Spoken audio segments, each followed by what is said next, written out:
Wolfgang Amadeus Mozart, 1756 à 1791, compositeur autrichien d'origine allemande, ici adolescent à 14 ans en 1770.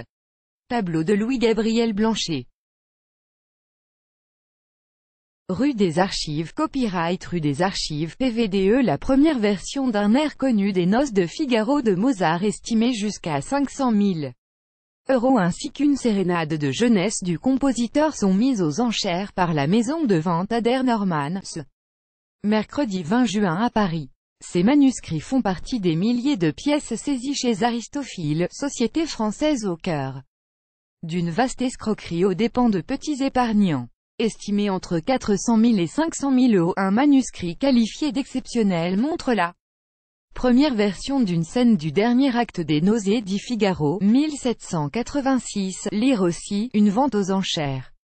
Pour clore le scandale des manuscrits d'Aristophile intitulé « Sénac en rondeau », ces 4 pages sont particulièrement importantes car elles révèlent Mozart au travail, en pleine réflexion, qui étudie une piste pour une scène du dernier acte de son opéra, explique à l'AFP l'expert Thierry Baudin. Mozart avait conçu cette scène de Susanna, la fiancée de Figaro, comme un récitatif accompagné,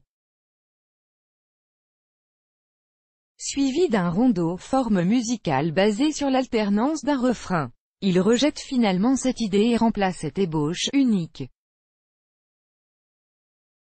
en l'air bien connu des Vieni non tardars, ajoute Monsieur Baudin. Le second manuscrit est un fragment d'une sérénade de jeunesse de Mozart, composée à Vienne en juillet ou 1773, probablement à la demande du chancelier de la région de Salzbourg. Un ami de la famille Mozart, pour célébrer la fin des études de son fils, raconte Monsieur Baudin. Estimé entre 120 000 et 150 000, la partition, d'une texture orchestrale exquise, selon la maison de vente Zagut, a été composée par Mozart quand il avait 17 ans. Lire aussi, Aristophile, une seconde dispersion toujours sous haute tension créée en 2003. La société Aristophile avait proposé à quelques 18 000 épargnants d'investir en indivision dans de prestigieux manuscrits, leur promettant des taux d'intérêt exceptionnel à la revente.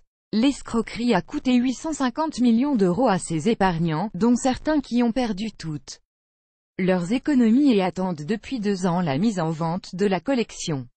Le président fondateur d'Aristophile, Gérard Lhéritier, a été mis en examen en 2015 pour escroquerie en bande organisée et pratiques commerciales trompeuses. Les œuvres, dont des manuscrits du général de Gaulle ou encore un brouillon du Petit Prince, ont commencé à être dispersés en décembre 2017. En mai, les maisons de vente parisiennes Arcurial, Drouot et Estimation et Adair Norman se sont jointes à la maison Agut pour vendre toutes les pièces saisies.